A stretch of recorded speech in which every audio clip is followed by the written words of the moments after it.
Assalamualaikum warahmatullahi wabarakatuh. Salam sejahtera untuk kita semua. Bagi yang menonton video ini dimanapun berada, mungkin ada yang ingin tahu bagaimana cara pasang suami istrinya supaya pasang suami istrinya sakinah mawadah warahmah.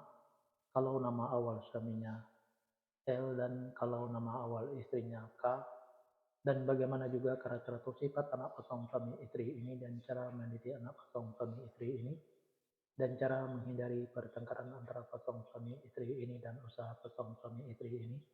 Nah, tonton video ini sampai selesai. Sebelum saya melanjutkan video ini, saya informasikan bagi yang menonton video ini dimanapun berada, mungkin ada yang ingin berusaha dan ingin usahanya berkembang, maju, dan sukses, silakan hubungi saya, insya Allah akan saya bantu untuk membuatkan nama usahanya atau nama toko dan kiosnya yang cocok dengan nama pasang suami istrinya. Insya Allah usahanya pasti berkembang, maju, dan sukses. Nomor WA saya ada di profil. Baik, saya lanjutkan memberitahu bagaimana cara pasang suami istrinya supaya pasang suami istrinya sakinah mawadah warahmah, dan bagaimana juga karakter atau sifat anak pasang suami istri ini, dan cara mendidik anak pasang suami istri ini, dan cara menghindari pertengkaran antara pasang suami istri ini dan usaha pasang suami istri ini. 8 fase. 8 fase ini saya bagi dua episode. Fase pertama atau episode pertama, pasang suami istri ini kalau punya anak-anak pasang suami istri ini, anaknya perempuan. Kalau seandainya anaknya laki-laki, anaknya gampang tersinggung, sensitif, dan manja. Karakter atau sifat anak pasang suami istri ini, penyantun dan penyayang baik anaknya laki-laki atau perempuan. Mendidik anak pasang suami istri ini tidak perlu marah-marah apalagi sampai naik darah. Cukup dengan dimanjakan saja, tapi jangan terlalu dimanjakan. Insya Allah apa yang disampaikan anaknya akan menerima, baik anaknya laki-laki atau perempuan. Pasang suami istri ini saya kata saling menurut, saling ikutin, saling setia, saling percaya. Usaha pasang suami istri ini biasa-biasa saja, tidak ada kelonjakan. Fase kedua, pasang suami istri ini kalau punya anak-anak pasang suami istri ini anaknya perempuan. Kalau seandainya anaknya laki-laki, anaknya gampang tersinggung, sensitif, dan manja. Karakter atau sifat anak pasang suami istri ini, penyantun dan penyayang baik anaknya laki-laki atau perempuan. Mendidik anak pasang suami istri ini tidak perlu marah-marah apalagi sampai naik darah. Cukup dengan dimanjakan saja, tapi jangan terlalu dimanjakan. Insya Allah apa yang disampaikan anaknya akan menerima, baik anaknya laki-laki atau perempuan. Pasang suami istri ini egonya tinggi, baik ego suaminya maupun ego istrinya. Untuk menghindari pertengkaran antara pasang suami istri ini, turunin egonya, baik ego suaminya maupun ego istrinya. Usaha pasang suami istri ini diibaratkan seperti rumah di pinggir kali. Kenapa diibaratkan seperti rumah di pinggir kali? Karena yang namanya rumah di pinggir kali, kalau hujan selalu kebanjiran, apalagi hujannya gede dan banyak, itu lebih banjir lagi rumahnya. Nah, begitu juga pasang suami istri ini. Kalaulah pasang suami istri ini berusaha selalu kebanjiran hasil, apalagi usahanya gede dan banyak, itu lebih banjir lagi hasilnya.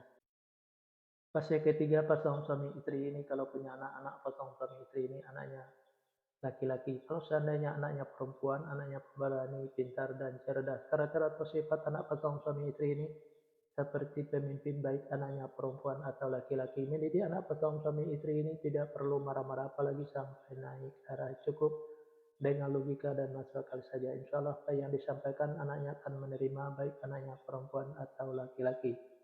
Pasang suami istri ini susah untuk menyimpan atau mengumpulin hasil usahanya yang didapat, bisa dikarenakan pasang suami istri ini boros, bisa juga karena masuk ke rumah sakit atau dirawat di rumah sakit, bisa juga karena ditipu orang atau dibohongin orang.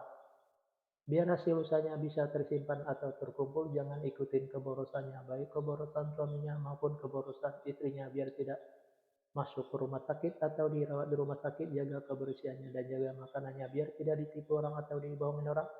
Tingkatkan kehati-hatiannya. Usaha pasang suami istri ini selalu berhasil.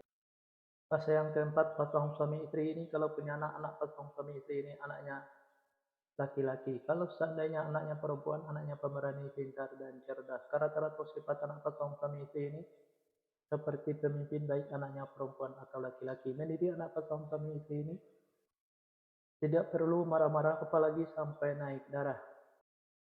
Cukup dengan logika dan masuk akal saja, insya Allah apa yang disampaikan anaknya akan menerima, baik anaknya perempuan atau laki-laki. Pasangan suami istri ini sesanto menyimpan atau mengumpulin hasil usahanya yang didapat bisa dikarenakan pasangan suami istri ini boros, bisa juga karena masuk ke rumah sakit atau dirawat di rumah sakit, bisa juga karena ditipu orang atau dibohongin orang. Biar hasil usahanya bisa tersimpan atau terkumpul, jangan ikutin keborosannya, baik keborosan suaminya maupun keborosan istrinya. Biar tidak masuk ke rumah sakit atau dirawat di rumah sakit, jaga kebersihannya dan jaga makanannya. Biar tidak ditipu orang atau dibohongin orang, tingkatkan kehati-hatiannya. Usaha pasangan suami istri ini selalu berhasil. Di episode yang pertama ini, yang menonton video ini mungkin ada yang ingin tahu fase selanjutnya, silahkan tonton videonya di episode yang kedua. Yang menonton video ini juga mungkin ada yang ingin tahu bagaimana cara pasangan suami istrinya supaya pasangan suami istrinya sakinah mawaddah warahmah, dan bagaimana juga cara-cara atau sifat anak pasangan suami istrinya, dan cara mendidik anak pasangan suami istrinya, dan cara menghindari pertengkaran antara pasangan suami istrinya dan usaha pasangan suami istrinya. Nah, tulis saja di kolom komentar nama lengkapnya dan nama lengkap pasalnya, insya Allah akan saya jawab dengan video. Nah, hanya itu yang bisa saya sampaikan. Mohon maaf kalau ada kata-kata yang salah. Yang salah itu pasti dari saya, yang benar dari Allah.